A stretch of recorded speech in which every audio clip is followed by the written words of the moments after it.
You don't know me. Hey, did y'all ever watch King of the Hill when Dale pulled that stuff? You like my name there? What's going on? HeirofCarthage here. And yes, you don't know me. But in case you do know me, I'm here to talk a little bit about the patch notes tonight. It's funny, I actually had a comment yesterday on my video, and I do read the comments even when I don't get back to them. And the comment was like, Air, you barely showed any Wood Elves since Wood Elves came out. I've only had one video since Wood Elves came out that didn't have them in it, and that was the Belegar campaign yesterday. It's like they're in every single video, whether I'm playing against them or playing with them. I'm trying not to burn people out on it, although yes, I do want to cover the new stuff. And I've got battle replays that involve the Wood Elves, because yes, we're going to be talking about them. But I wanted to cover a few patch notes first, and let's look at some of these. So there were some pretty significant changes in this patch, and in case you haven't caught them yet, you're sleeping under a rock on Mars. No, I'm just kidding. I'll put a link in the description to the update notes, but let's talk about the Beastmen. There were some pretty big changes here. One of the biggest changes is they added this Morgher, the Shadow Gave, and this guy is pretty beastly, matching the faction. He's got a crapload of replenishment. He's immune to psychology, which is really freaking annoying. He has huge missile resistance, which just seems a little bit stupid, to be honest. And then huge magic resistance. So he's resistant to just about everything except a big flogging from like 3 heroes or lords or something. And even that he can resist pretty well because he's got 2 abilities that can summon chaos spawn to his aid, basically. So this one right here, the Spirit Essence of Chaos, is a direct damage spell. So if you pick a unit with less than 20% hit points, it spawns a chaos spawn and causes damage to the combatants. So it's basically meant to defend the spellcaster, and you can see you can use it twice. Now it does take a little over 2 minutes. It's about 2.25 minutes to respawn, or to cool down, whatever you want to call it. Now obviously he has another ability over here too that can summon chaos spawn. Again, he can do 2 of them. So this guy can summon up to 4 chaos spawn. Now one of the changes in the patch notes was that summoned units now degenerate slowly over time. So that's kind of the trade-off with the summon units now. So he can summon more than you would have been able to do in the past, but basically they degenerate, and that's kind of, like I said, how it's supposed to balance in. I actually kind of like it. It seems okay, though some people were complaining about how many things can be summoned. I think just give it time. Like the Wood Elves hotfix, I guess a couple of the units that they hotfixed I was okay with, but I kind of felt like that the hotfix was kind of a knee-jerk reaction, and some of you disagree with me, that's fine. Like I said, some of the things in it I was okay with, but a lot of the things in it were kind of a knee-jerk reaction. It's okay to play the game for a little while, and let's see how things balance out before we go making big changes to anything. But like I said, I don't think the hotfix has broken anything by any means, because I don't think the Wood Elves were a crazy strong faction by any means before that came in. So, that's Morgher. So he was one of the big changes to the Beastmen. What were the other changes? Well, there's a couple of note. I'm not going to go through all of them, but I think some of the more important ones is that Centaurs with throwing axes got fire whilst moving.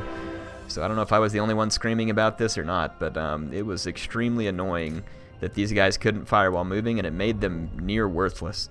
And I'm still not sure that they have a 360-degree radius. They may not, but at least they can fire while moving. So these guys might be useful now. I'd have to test them and see, but that was a big change, and it was an important change. They made some adjustments to chariots across the board in the game. I still have not seen chariots look very useful from where I've seen them. I've kind of been watching some of Ninja Hun's stream, and he plays so many battles that I know some of you don't think he's like the perfect player or whatever, and that's fine. No one's perfect, but he plays enough battles, and I see him not using them that kind of indicates they're probably not all that good. And the people who are using them against them, not generally putting them to good use. So don't think that chariots are really a whole lot better, even though they got some buffs.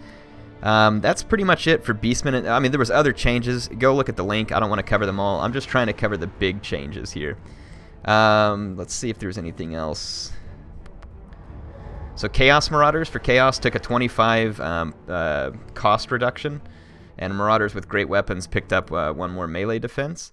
I'm going to tab out for just a second so you might hear the sound go off, and then I was looking at the Dwarves. So, okay, yeah, there was a couple of pretty important things in here on the Dwarves. So Slayers picked up 2 armor-piercing damage, so they're going to be a little more effective at bringing down cavalry because they didn't have a lot of AP. Norgrimling's Ironbreakers got cheaper, potentially obviously trying to make them useful, a little more cost effective, I guess. The organ gun picked up 15 range, which is not probably enough to save it. It's still kind of useless because it gets taken out so easy. Iron Drake with troll hammers got reduced by 100. That's good, because that one was another unit that was very hard to make it work. I'm trying to think if there's anything else major there. I don't think so. Dwarf warriors with great weapons got 1 more armor piercing damage while losing 1 normal damage. So again, they'll be a little more effective against armor. So probably a good call. For the Empire, flying mounts got a little more expensive, which is probably okay because the Empire flyers are really good. Greenskins, the squigs got changed a little, so they're no longer unbreakable. Whenever they get into combat, they do get like a leadership bonus, but it's not unbreakable, so you're not going to see them fight to the death when they're in melee. Then vampires, they made Hellsteeds a little bit slower, I think was really one of the only changes that I saw there, and I don't think that's going to be a huge deal. So yeah, the Hellsteed getting a little slower. So yeah, I mean, that the other things to note or things of kind of important note in the patch notes was that they made some changes to the auto resolve that was supposed to make it not destroy your like hero units as bad, and then multiplayer ability attachments. They said they put Arcane Conduit on Heinrich Himmler. It's not going to help him. Same thing on Gelt. It doesn't matter. He still sucks. And then seriously, seriously, we hotfixed the elves, and Balthasar Gelt has been absolute trash since the game releases with the entire lore of Metal. And we're not concerned about that. I wish that more. So if you look at some of the legendary spellcasters, and sorry I'm having this conversation. I am going to go show you a battle. I just wanted to have a quick conversation with you all before we jumped in. Look at some of the legendary spellcasters like Manfred. He's a little bit weak in melee, but he's decent at melee, and he's got lots of utility as a spellcaster. Great character. Vlad von Karstein, lots of utility as a spellcaster as well, and a great melee lord. Trying to think who else that we got. Okay, Archaon. He's not technically a wizard, but he's got spells. Archaon, at least he's got really good weapon strength. His armor piercing's pretty lacking, but he's got magical attacks, good armor, decent lore of magic, and he's not even really meant to be a spellcaster. And I mean, you look at some of these units. Here's the best example: Wurzag. Wurzag's a great spellcaster as a legendary lord. Squishy in melee, but this guy's got some real talent with the effigy to get and the other stuff. How come we can't do something like this with Heinrich Himmler and Balthasar Gelt and some of these other really underwhelming legendary spellcasters? It'd just be nice to see Creative Assembly put a little love into the magic. Some of the magic is really good and really fun, and other magic in the game is just really crappy and really pointless. Because they just, whenever something was too strong, they just took it and nerfed it into an oblivion, and when stuff was never useful to begin with, they just haven't touched it. So I'd like to see them put a little more love into magic in one of these patches. Overall, I think the patch changes were good for the game. This game has continued to move in a very, actually, it's honestly a pretty balanced direction. Like I said, other than a few cases like with Barfazar and a few others, but I mean, I think the game is it certainly hasn't worsened, I don't think, and it was pretty darn good in the last patch in terms of all the factions feeling much more balanced. I will make, and I'm not going to take credit for this, again, I heard Ninja Hun say it when he was in a stream, and he wrote a note to Creative Assembly on the forums, and I probably need to send him an email to say the same. He was absolutely right. He's asking them to take all these new maps they make and add them into the multiplayer rotation. Why not? That'd be fun. Have new maps, because that can play into some new strategies and stuff like that, and the new maps look cool. We want to see them, so add those into the rotation. Otherwise, I think good work from Creative Assembly. The elves feel very unique. The patch notes, I think, for the most part, are a very good and positive thing. And so I feel pretty happy about what went on in this, and I love to see them continually adding new and unique factions. You don't know me, as in that's me. I decided to play a game up against Prawn Wonton here. I like the name, by the way. And he's going to come up against me using the Wood Elves. The build I've got, Boris Todbringer is actually a pretty darn good legendary lord for the Empire now. You can also use him with, is it Middenheim is the faction they added? Yeah, so I think that's it. But anyway, I like Boris. He's got the regeneration, very useful ability, unlike Gelt. and he's pretty darn good when you mount him up on the Griffin.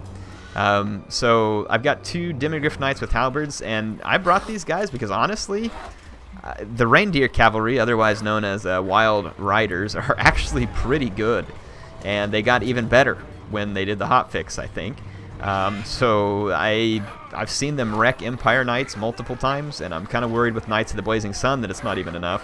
So I just went ahead and brought the Demigryph Knights with halberds because these guys are very survivable, and they're going to be very good at bringing down enemy lords, enemy cavalry, all that kind of stuff. So my opponent, if you'll notice here, he goes with a pretty interesting build, actually. He's using some of the changes in this patch. I'm going to pause it for a minute and just kind of point. Well, I can't zoom out far enough on that screen, so I'll just show you what he's doing. He's deployed a Wild Rider guarding a Glade Rider with Hagbang tips. He's got 2 Deepwood Scouts over here with a Waystalker, and if you'll see, he's done a very non-traditional deployment, and this is kind of cool. He's got his little flyer group here that's very fast. He's on the Eagle, which is a little bit weaker, but he's got his Arrows of Kurnos, and he's got the little net thing that this Glade Lady, I'm going to call her Glade Lady, and then he's got the 2 Hawk Riders. I really like Hawk Riders. Armor-piercing damage. They're very nice skirmishers. Another Waystalker, 2 more Deepwood Scouts. And so, yeah. Anyway, he's got the same thing over here. So, very small army, but very stealthy and very skirmishy. So, he's trying to use some of these units to his advantage. Now, he's going to come over here with the Arrows of Kurnos and immediately pop my Bright Wizard. I'm not really sure why he's so scared of the Bright Wizard here. I really just brought this guy as insurance against Durthu and Treekin. Because my infantry line's pretty weak. Mainly what I was trying to do here is bring all infantry that had shields, because the shields will slow down the number of hits that archers are getting on you, and it'll make him use more ammunition on a cheap infantry unit and not give him a really proper target like a greatsword. So I wanted to bring guys a shield. So his Arrows of Kurnos come in, and he gets some nice kills. Look at that, because he gets the right hit. If you hit from that side angle like he just started there, that was 30 kills on my Spearman. And then the Waystalker over here got 13 kills. And then he's going to come do some skirmishing with me. He's no doubt going to want to get to my Demigryph Knights. You can see right there I picked off a couple of his Hawk Riders. It's too bad I can't put a shotgun attachment on the steam tank. Speaking of shotgun, holy crap, I'm excited. It's going to be cold, but I'm going back to the old Frog Bayou Saturday. Going to go on another duck hunt. Hopefully it looks kind of like that just did. So you can see my steam tank taking these guys out. Hey, one other thing I wanted to say real quick. Hey, thanks to you all who joined the stream. My internet speed is still good as of today. I don't want to stream every day, though. I like the recorded videos because the quality's higher and it gives me a chance to give you all a little more focused content and stuff like that. But I hope you all had fun on the streams. I think last night a lot of people didn't get what I was trying to do. I was just having fun playing idiotic armies with Gelt. It gets boring sometimes just playing the game serious all the time, so I kind of like to just have some fun, and that's what I was up to. The steam turret's so freaking cool. Imagine if the cannon had a turret. That would be ridiculous. Okay, so my opponent over here, I see the Waystalker shooting me, and it's ticking me off. And I go to charge him, but then I notice these two Deepwood Scouts pop up.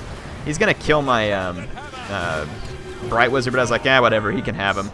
So I'm going to kill his Waystalker there, and then I'm going to take the Demigryph Knights, and I'm going to smash his Deepwood Scouts. This is a lot of money getting taken out here. And his Waystalker is another 1,100 gold as well. And then his Lord comes in tantalizingly close to me here too, so as soon as we deal with the Waystalker, which Boris does in a couple of hits, I'm going to turn around and I'm going to go straight after the Glade Lord up on her mount. If I can get rid of her, that means one less group of Arrows of Kurnos. So yeah, we're in here, and he's going to whip up on that Eagle really fast. And there's no Lore of Life or anything here to save the Glade Lord, so she gets hammered. No, don't make any dirty jokes out of it. I get it. We've had that before. His other force over here, I'm just going to fall back and kind of waste their time and ammo. But then I decide, you know, he doesn't really have any dedicated anti-armor units over here, so my steam tank is going to be at will to come chase these guys down. Now, don't get me wrong. These elf units, man, they look cool. They look great. Honestly, I think Creative Assembly did a really good job with the elves. They play unique. Their campaign buildings are unique. Their tech tree is unique. Their lords are unique. I love it. I think they did a really good job.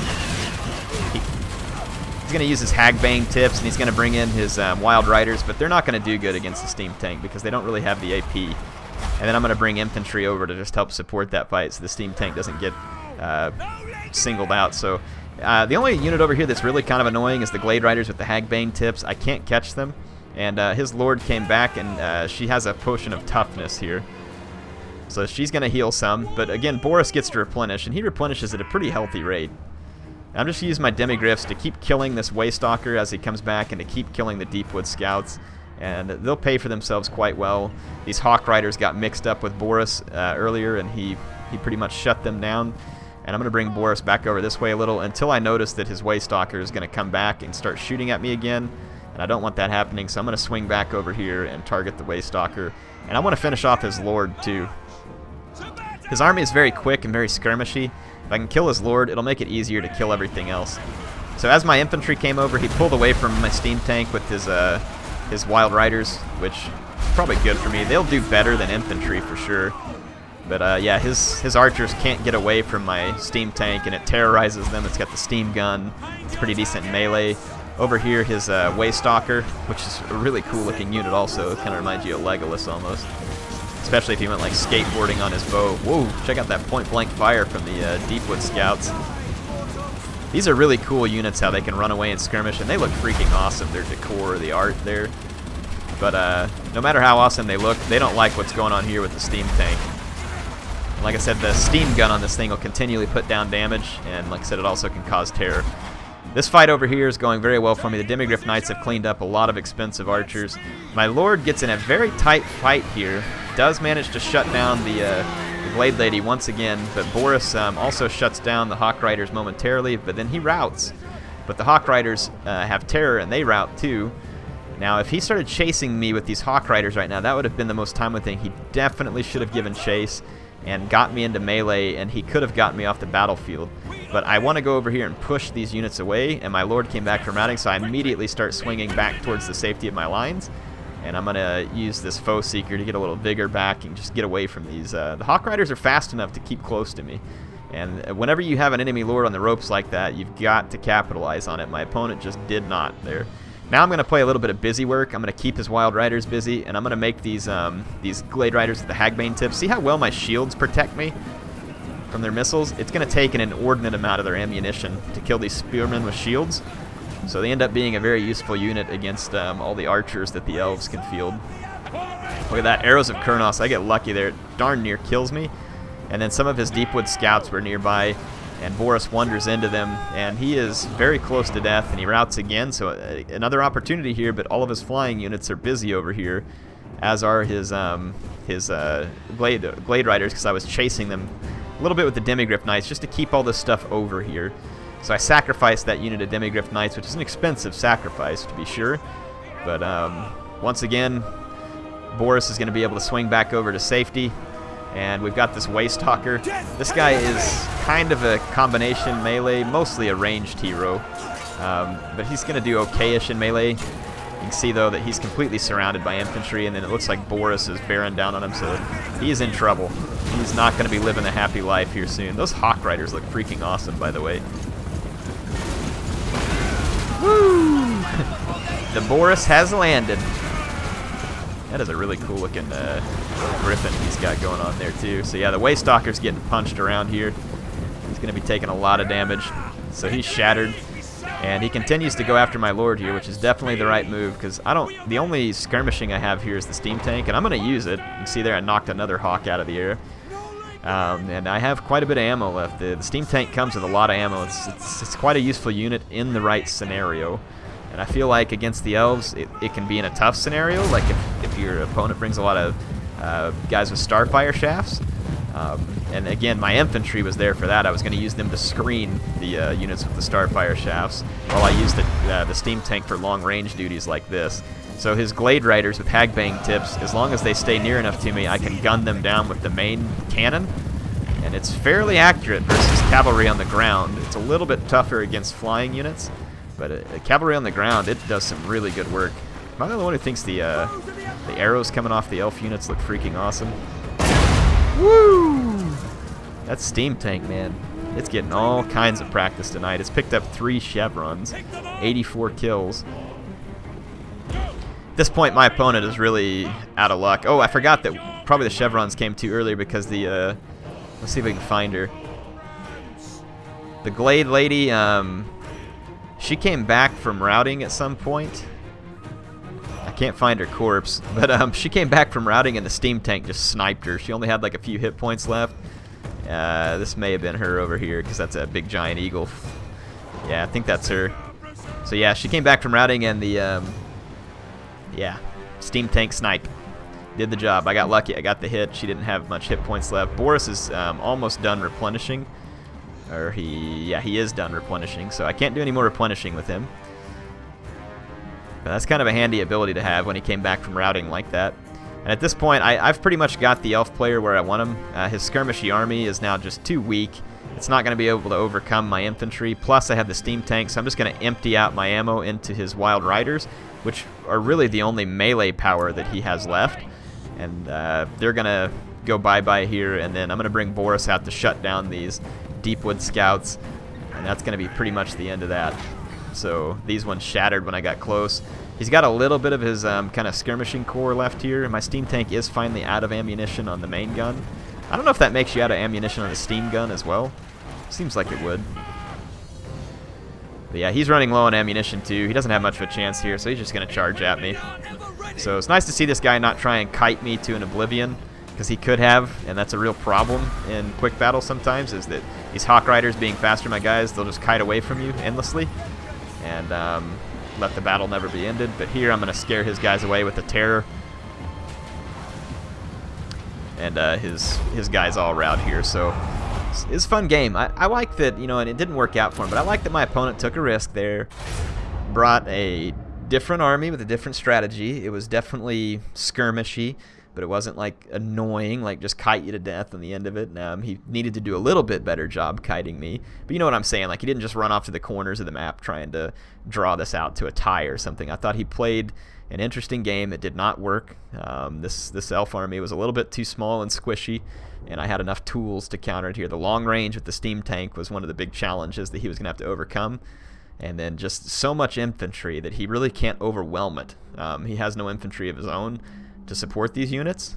He did have the Wild Riders, but I mean, it's hard for Wild Riders to do that much work against a bunch of shielded spears, and it puts him in a tough position. And then the Demigryph Knights, he's got to deal with these guys. They take a lot of arrows. They have a lot of ammo. They make it to where you have to be very careful bringing your lord down to the ground, and it makes it difficult to protect your archers. So I don't know. Thought it was a fun matchup. Another way to see how the elves can be played, so that you can be aware. I've kind of been running into a mix with them. It seems like the most common things that I've run into with the elves has either been the treekin build, which can be tricky to beat. That is why I had a fire wizard in the beginning of this, so that I could use the flaming sword of ruin to try and boost my damage versus the trees. But yeah, it can be tricky, so you have to keep that in mind, that if you come up against that treekin build in Durthu, how are you going to deal with it? Because Durthu is a tough lord. He's very tough. And he also has the Lord Beast, so he can hit you pretty hard with Flock of Doom. That's all I have for this video. I'll be back with more soon. I do hope you enjoyed it. HeirofCarthage, signing out for now.